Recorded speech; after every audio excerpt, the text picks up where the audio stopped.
وعلى مستوى المستشفى العسكري محمد الخامس برباط، دشن اليوم صاحب الجلالة الملك محمد السادس القائد الأعلى ورئيس أركان الحرب العامة للقوات المسلحة الملكية مركز علم الفيروسات والأمراض التعفنية والاستوائية الأول من نوعه إفريقيا. التفاصيل. برؤية متبصرة وإرادة قوية وعزم أكيد على جعل المواطنين ينعمون بحياة رغدة قوامها الكرامة والعدالة والمساواة، يحرص جلالة الملك محمد السادس نصره الله في مختلف مبادراته على جعل المواطن المغربي قطب رحى في كل عملية تنموية شاملة ومستدامة. يعكس تتبع جلالة الملك للحالة الصحية للمواطنين حرصه حفظه الله على إدراج النهوض بالقطاع الصحي ضمن الأوراش الكبرى للبلاد، وقناعة جلالته بأن الحق في الولوج إلى الخدمات الصحية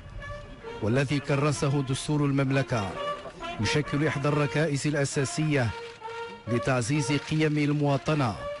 وتحقيق تنمية بشرية تتسم بالشمولية والاستدامة. بالمستشفى العسكري الدراسي محمد الخامس في مدينة الرباط، أشرف جلالة الملك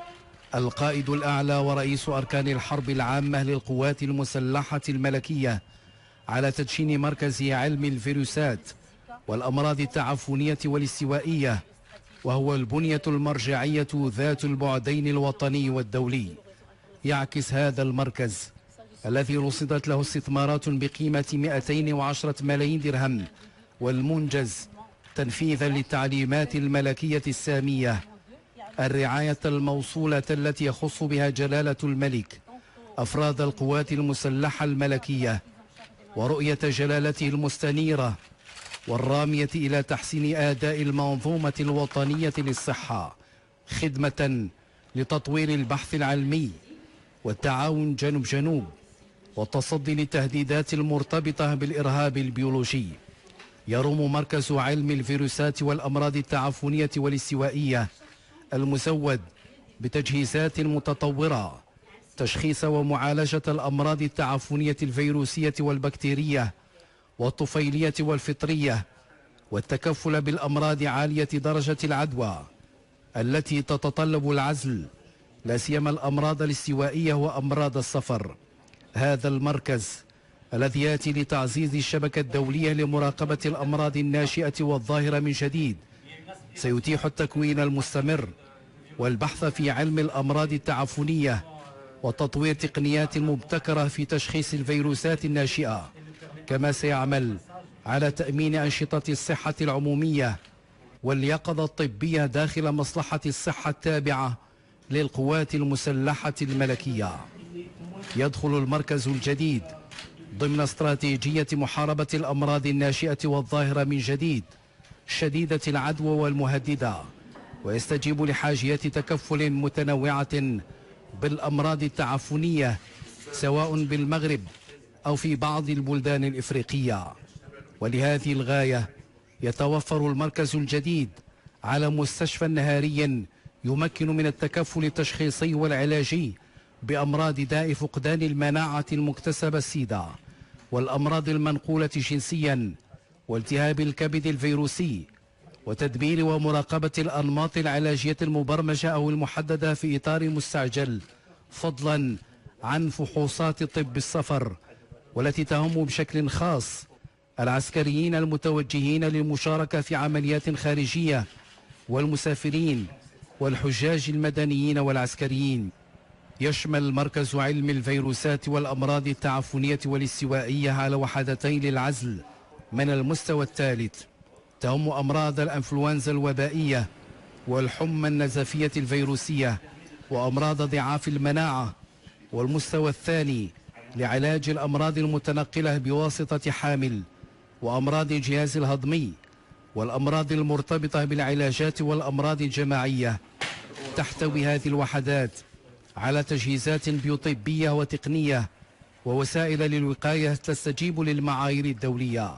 كما تشتمل هذه البنية الجديدة للعلاج والبحث والمشيدة على قطعة أرضية مساحتها 5575 متر مربع على مختبر لعلم الفيروسات يعمل على مراقبة الأمراض الخطيرة على الإنسان والبيئة وتطوير تقنيات واختبارات جديدة بغرض التصدي للفيروسات الناشئة أو المتغيرات الجديدة واليقظة الوبائية والأنشطة المتعلقة بالأمن البيولوجي، وحرصا على حماية والحفاظ على البيئة والصحة العمومية. يتوفر مركز علم الفيروسات والأمراض التعفنية والاستوائية على مصلحة للتعقيم والنظافة وإزالة التلوث ومحطة لمعالجة النفايات السائلة. تعتبر هذه المؤسسة الطبية الوحيدة من نوعها في المغرب والقارة الإفريقية، تتوفر على كفاءات وتجهيزات من مستوى عال تم تشييدها بناء على معايير دولية. مختبر مركز علم الفيروسات والأمراض التعفنية والاستوائية مجهز بأحدث التقنيات من أجل دراسة وتحليل مجمل مسببات الأمراض التعفنية، وبشكل خاص الفيروسات المعدية جدا مثل فيروس أنفلونزا الخنازير وفيروس إيبولا في ظروف تضمن معايير السلامة القصوى. كما يشتمل المركز على مصحة الأمراض التعفنية تهم الاستشفاء اليومي من أجل إعطاء النصح للمسافرين إلى مناطق موبوءة والتكفل بتزويدهم باللقاحات الملائمة. كما تهم هذه المصلحة التكفل بالأمراض التعفنية التقليدية مثل الملاريا والتسممات الغذائية والتهاب السحايا. يميز هذا المركز توفره على جناح للاحتواء الوقائي مغلق ومؤمن، يبقى فيه المريض معزولا من أجل تفادي نقل عدوى للأشخاص أو المحيط. يعكس تدشين جلالة الملك لمركز علم الفيروسات والأمراض التعفنية والاستوائية العناية الخاصة التي يوليها جلالة الملك لقطاع الصحة، لا سيما من خلال العمل على تطوير البنيات التحتية الاستشفائية وتعزيز الخدمات الصحية الأساسية وتقريبها من المواطنين وضمان تكافؤ الفرص في الولوج إلى العلاجات والرفع من جودتها.